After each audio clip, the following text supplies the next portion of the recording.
축복합니다.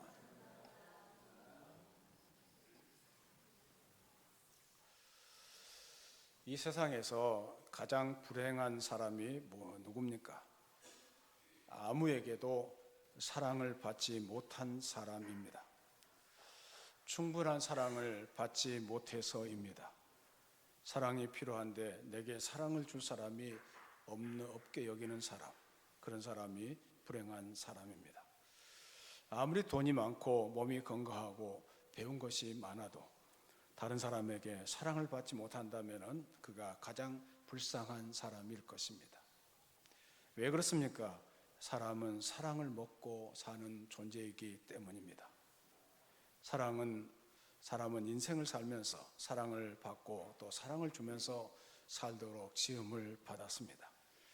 그렇기 때문에 사랑을 받지 못하면 그 어떤 것으로도 만족하지 못하고 텅 빈 가슴을 안고 살아가게 되는 것입니다. 오늘 본문의 말씀은 위대한 하나님의 사랑에 대해서 말씀하고 있습니다. 하나님이 이 세상을 너무너무 사랑해 주셨습니다. 하나님의 사랑을 측량할 길이 없습니다. 노르웨이의 탐험가 난센이란 사람은 북극 근방 바다의 깊이를 재려고 동아줄을 내렸습니다. 1860년대 이후의 사람이기 때문에 꽤 오래된 때의 일입니다. 그러나 그 끝이 해저에 닿지 않아서 이 동아줄보다 더 깊음이라고 기록하고 다음날 더 긴 줄을 썼지만은 역시 해저에 이르지 못했습니다. 같은 작업을 며칠간 계속하던 그는 일기에 이렇게 기록했다고 합니다. 이 근방의 바다는 하나님의 사랑과 같다. 끝없이 깊은 바다이다 라는 표현을 썼다고 합니다. 하나님의 사랑을 잴 수 있는 인간은 아무도 없습니다. 우리의 소견이 좁고 짧고 우리의 이해가 부족하기 때문에 그렇습니다. 그러나 세월이 가고 경륜이 깊어질수록 하나님의 사랑의 깊이도 한없이 연장된다는 것을 깨닫습니다. 바울은 에베소서 3장 18절 19절에서 이렇게 말했습니다. 같이 읽겠습니다. 능히 모든 성도와 함께 지식에 넘치는 그리스도의 사랑을 알고 그 너비와 길이와 높이와 깊이가 어떠함을 깨달아 하나님의 모든 충만하신 것으로 너희에게 충만하게 하시기를 구하노라. 그래서 오늘 본문을 중심으로 해서 그 크신 하나님의 사랑이라는 제목으로 은혜를 나누고자 합니다. 1971년 7월 30일 우주 공간을 가로질러 달 표면을 주행하고 돌아온 아폴로 15호 우주 비행사 제임스 어웨이는 나는 우주 여행을 하면서 그리고 달을 주행하며 우주 모든 곳에 가득 찬 하나님의 임재를 체험했다라고 증언했습니다. 그는 우주선이 지구로 가까이 다가오고 있었을 때 이 황홀하고 작고 아름다운 지구를 바라보면서 성경의 유명한 한 구절을 반복하여 묵상했다고 합니다. 하나님이 세상을 이처럼 사랑하사 독생자를 주셨으니 이는 그를 믿는 자마다 멸망하지 않고 영생을 얻게 하려 하심이라. 오늘 본문의 말씀을 묵상했다고 합니다. 성경은 모두 66권으로 된 방대한 책입니다. 이 방대한 성경을 한 구절로 요약한다면 오늘 본문으로 요약할 수가 있습니다. 하나님이 같이 한번 읽겠습니다. 시작. 하나님이 세상을 이처럼 사랑하사 독생자를 주셨으니 이는 그를 믿는 자마다 멸망하지 않고 영생을 얻게 하려 하심이라. 성경 66권을 한 구절로 축약한다면 오늘 본문 한 구절로 축약할 수 있다는 것을 말씀드렸습니다. 아무튼 성경 전체를 한 구절로 표현한다면 오늘 본문이 되는 것입니다. 칼 바르트라고 하는 근대 신학의 유명한 교수가 있었습니다. 어느 날 시카고 대학을 방문하여 학생들에게 신학 특강을 하게 되었습니다. 강의가 끝난 다음에 젊은 친구 하나가 따라오면서 집요하게 질문했습니다. 교수님, 저는 교수님께서 쓰신 책을 다 읽지는 못했지만 몇 권을 읽었는데 아주 감동적이었습니다.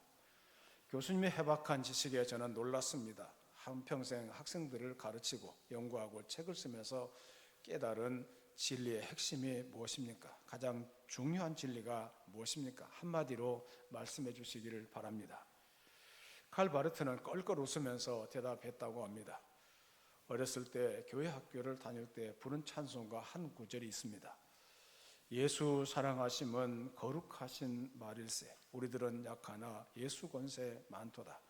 날 사랑하심 성경에 써있네. 우리가 불렀던 이 찬송가, 이 가사를 읽어주면서 그것이 핵심이요 이것이 나의 간증이요 이것이 중심이라고 칼 바르트는 말했다고 합니다. 오늘 본문의 말씀을 다시 한번 읽겠습니다. 본문을 다시 읽습니다. 시작.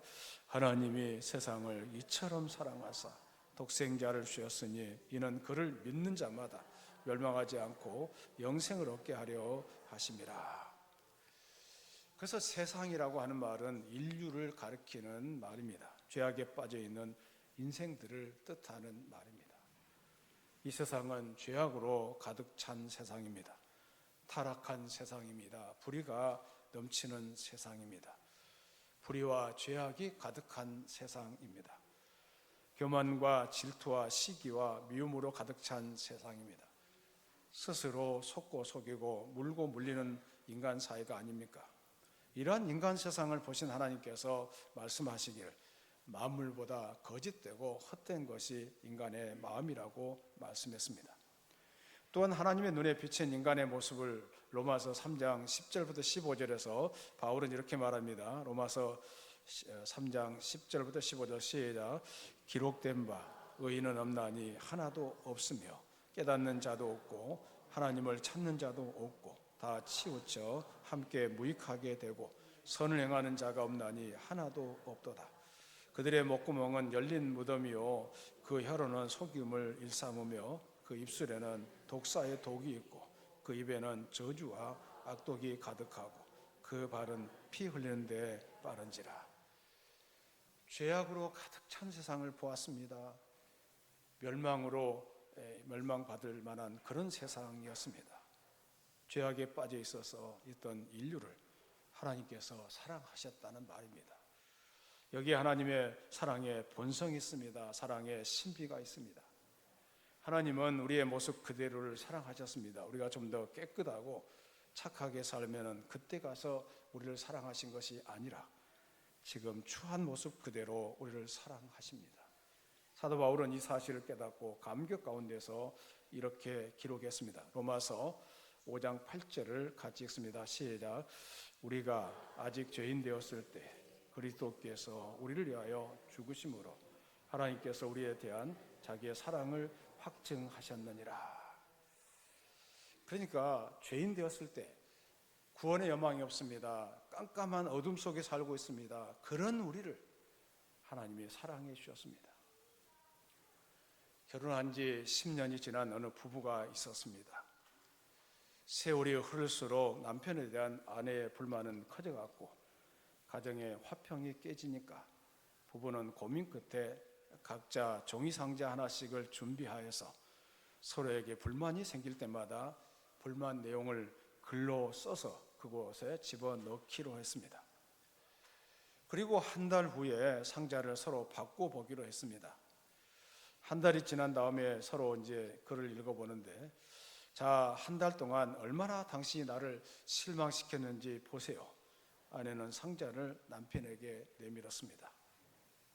남편은 말없이 아내의 상자 속에 쪽지를 하나씩 꺼내서 읽은 후에 자신의 상자를 아내에게 내밀었습니다. 아내는 남편의 쪽지들을 하나씩 펴서 읽기 시작했는데, 부인은 남편에 대해서 불만을 얘기하고 있었지만은 남편이 쓴 쪽지에는 하나같이 그래도 당신을 사랑해요 라고 쓰여 있었습니다. 그래도 내가 당신을 사랑합니다 라고 쓰여 있었는데, 그 말씀이 바로 하나님이 우리를 향한 사랑의 마음입니다. 우리가 부족한 것이 많습니다. 연약한 것이 많습니다.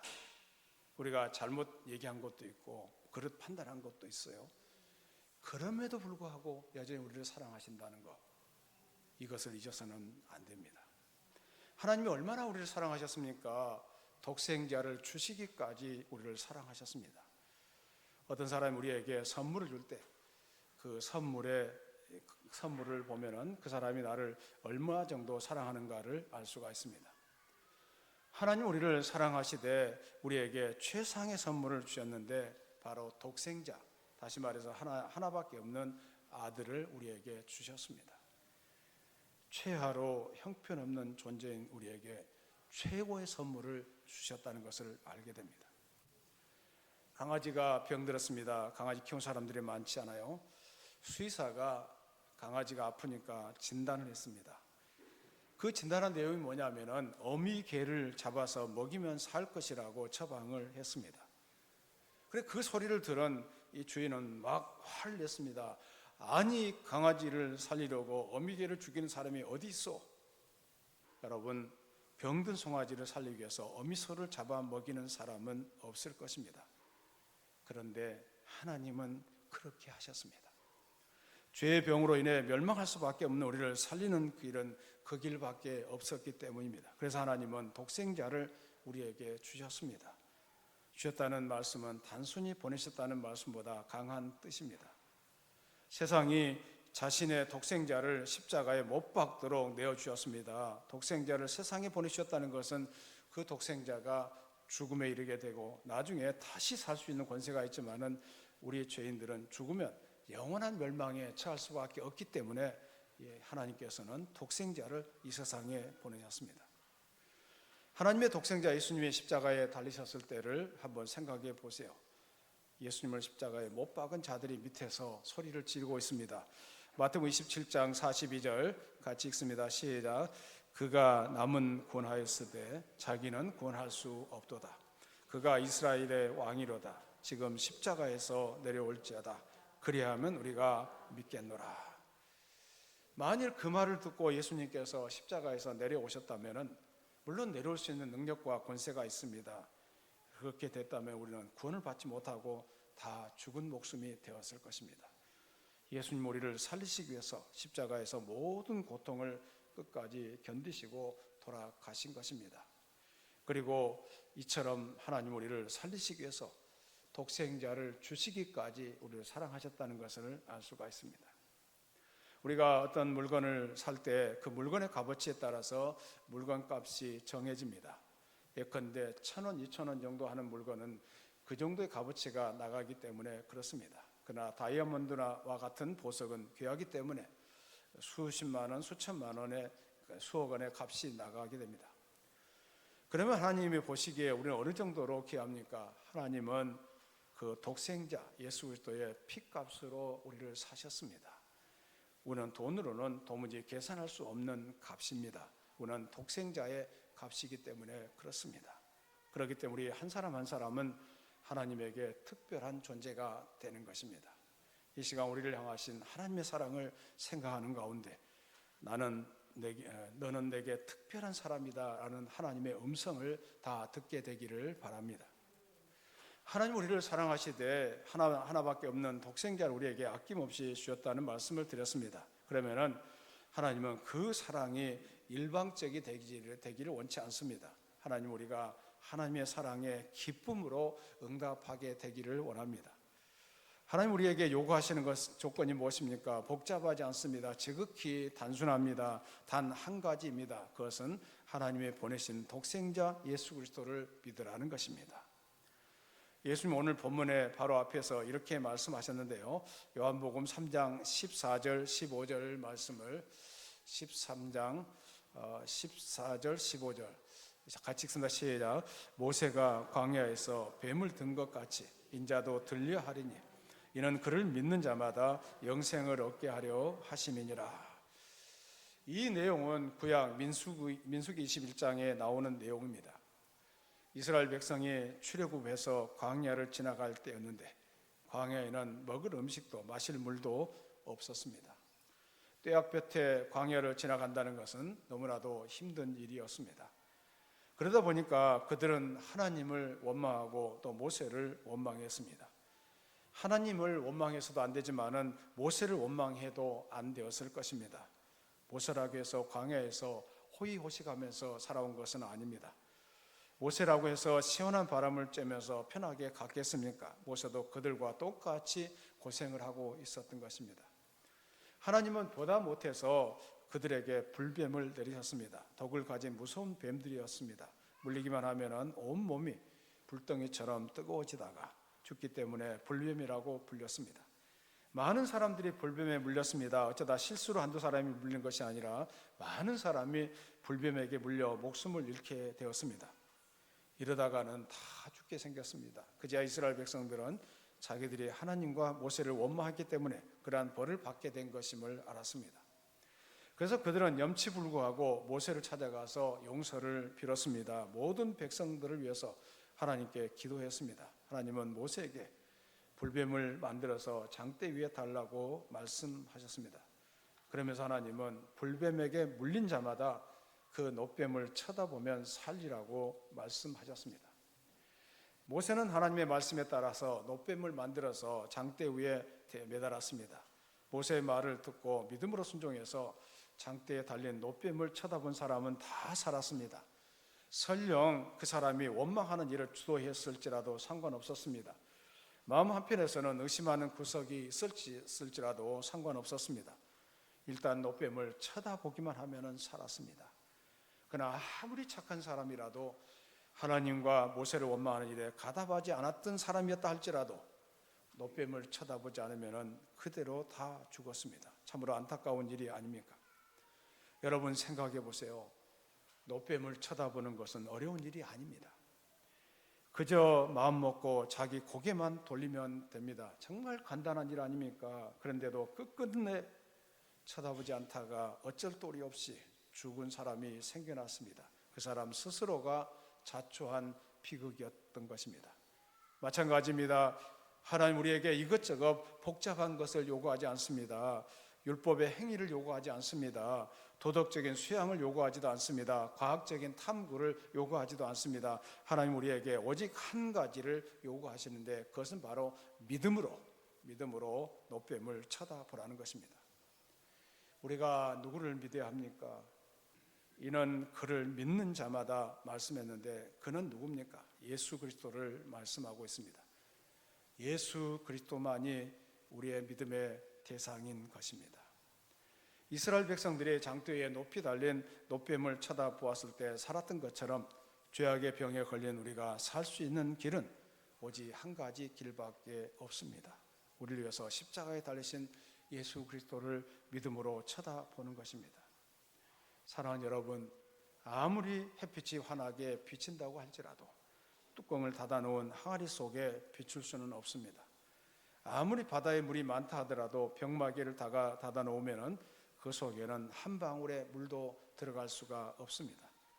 마찬가지입니다. 하나님의 사랑이 아무리 무한하더라도 우리가 마음의 문을 열고서 받아들이지 않는다면 그 사람은 예수님과 아무런 상관이 없습니다.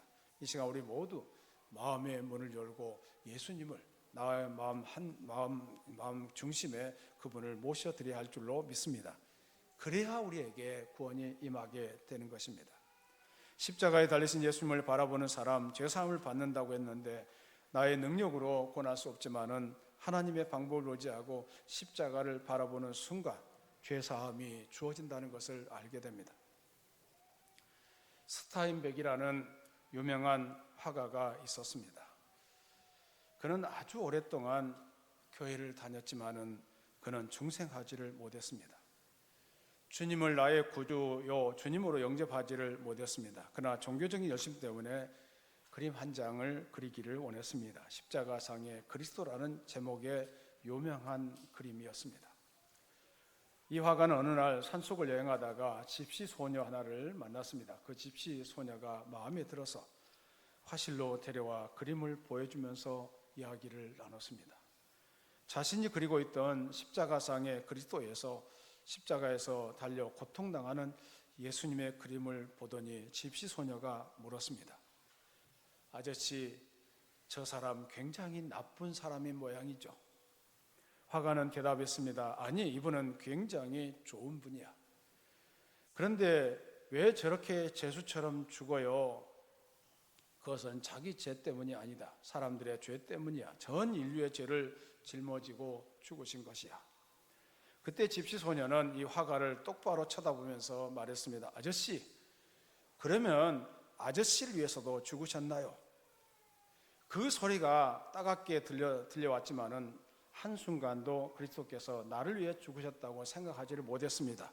그때 자신이 얼마나 종교적인 삶을 살았는지를 깨달았습니다. 그리고 예수 그리스도를 자신의 구주로 영접했습니다. 그리고 나서 그 십자가상에 달리신 예수님을 그림을 그려서 나중에 미술관에 전시하게 되는데, 미술관에 전시됐을 때 진젠도르프 백작, 지금의 헤른후트라는 곳을 저희가 성지순례하면서 방문하게 되는데, 진젠도르프 백작이 거듭나서 거기에 모라비안 교도들이 곳에 살 수 있도록 길을 열어주면서 많은 선교사를 파송했다는 얘기가 들려옵니다. 바로 예수 그리스도를 영접하는 것이 얼마나 중요한 것인가를 알 수가 있습니다. 하나님의 독생자 예수 그리스도를 우리에게 주신 목적은 우리를 구원하기 위해서입니다. 우리에게 영원한 생명을 주기 위해서입니다. 오늘 본문 다음 말씀 요한복음 3장 17절 말씀을 같이 읽습니다. 시작. 하나님이 그 아들을 세상에 보내신 것은 세상을 심판하려 하심이 아니요 그로 말미암아 세상이 구원을 받게 하려 하심이라. 하나님은 아무도 멸망받는 것을 원치 않습니다. 하나님 우리 모두가 구원받기를 원하십니다. 바울은 이 사실을 분명히 알았기 때문에 디모데전서 2장 4절에서 이렇게 말씀합니다. 같이 읽습니다. 시작. 하나님은 모든 사람이 구원을 받으며 진리를 아는 데 이르기를 원하시느니라. 하나님은 우리를 너무너무 사랑하셔서 당신의 독생자를 아낌없이 주셨습니다. 아울러 하나님 우리에게 구원의 길도 명확하게 가르쳐 주셨습니다. 그 길은 누구라도 쉽게 갈 수 있는 길입니다. 어렵고 복잡한 길이 아닙니다. 하나님 우리에게 보내신 독생자 예수 그리스도를 믿기만 하면 되는 것입니다. 그리고 예수님을 떠나면 구원은 없습니다. 예수님을 통해서만 우리는 구원을 받기 때문에 그렇습니다. 6.25 동란 때 있었던 일입니다.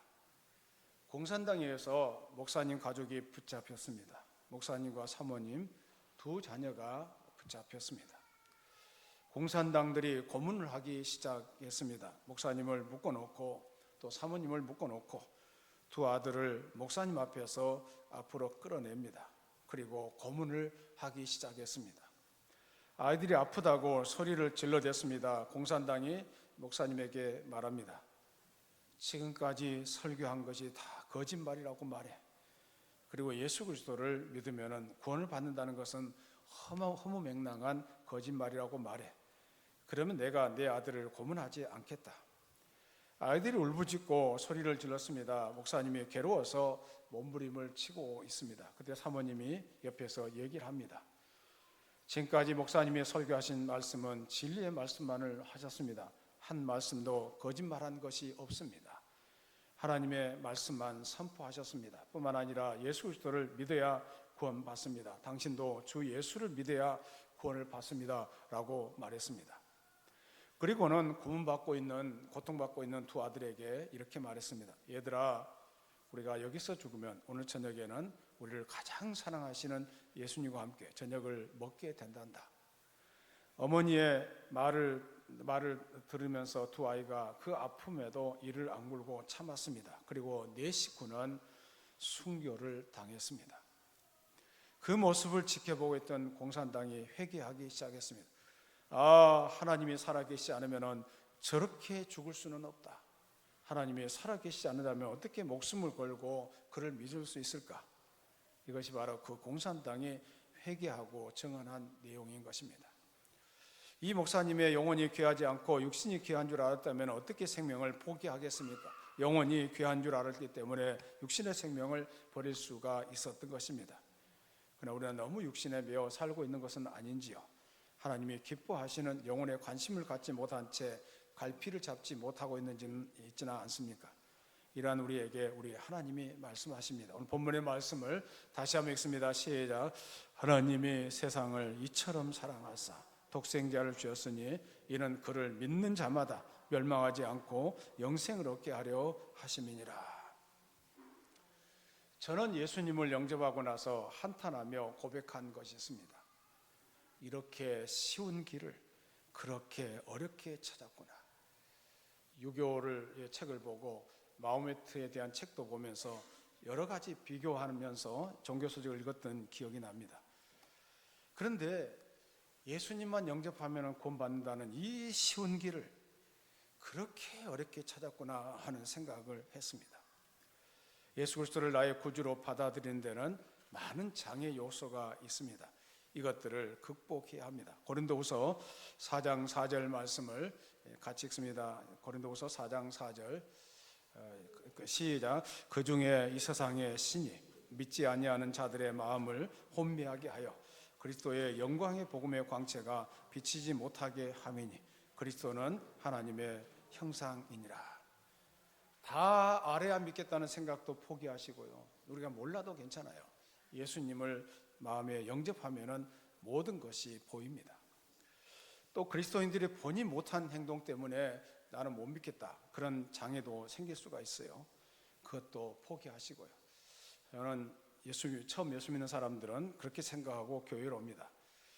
교회에 오면은 모든 성도들이 다 천사겠거니 하고 온다고 해요. 다 처음에 예수 믿을 때는 그런 마음을 가지고 오잖아요. 그런데 와서 보니까 사람들이 살아가는 일상적인 모습이에요. 생각도 다르고 또 의견도 다르고 여러 가지 알력도 있고 아픔도 있어요. 그런데 여러분 그걸 아셔야 돼요. 교회는 구원받아야 할 죄인들이 모이는 곳이다, 이렇게 정리하시면 돼요. 다 천사겠거니 이렇게 생각하시면 안 된다는 거예요. 다 구원받아야 천국에 갈 수 있다는 사실을 아셔야 됩니다. 그리스도인들이 본이 되지 못할 때가 참 많잖아요.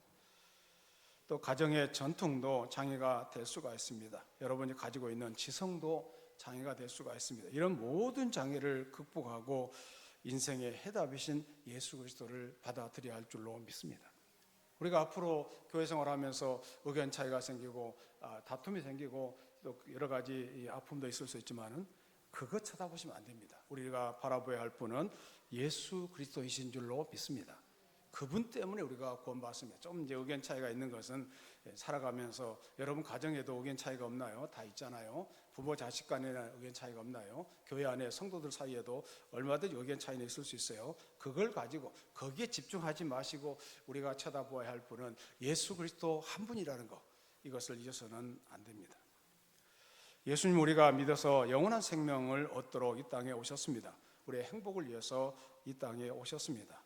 예수 그리스도를 영접하시고 예수님과 함께 이 세상에서 이렇게 행복한 삶을 사시다가 예수님과 함께 천국 복락을 누리는 우리 모두가 되기를 주의 이름으로 축원합니다. 살아계신 하나님 참 감사합니다. 오늘 여기까지 이렇게 하신 것을 감사합니다. 오늘 또 복음의 핵심, 성경 구절의 핵심 요한복음 3장 16절에 대해서 생각해 보았습니다. 우리가 오직 예수님만을 바라보게 하여 주시옵소서. 예수님과 함께 살아가게 하여 주시고 예수님과 함께 인생을 펼쳐가게 해 주시옵소서. 감사합니다. 영광 받아 주시옵소서. 우리 성도들의 앞길을 축복하여 주시옵소서. 예수 이름으로 기도드리옵나이다. 아멘.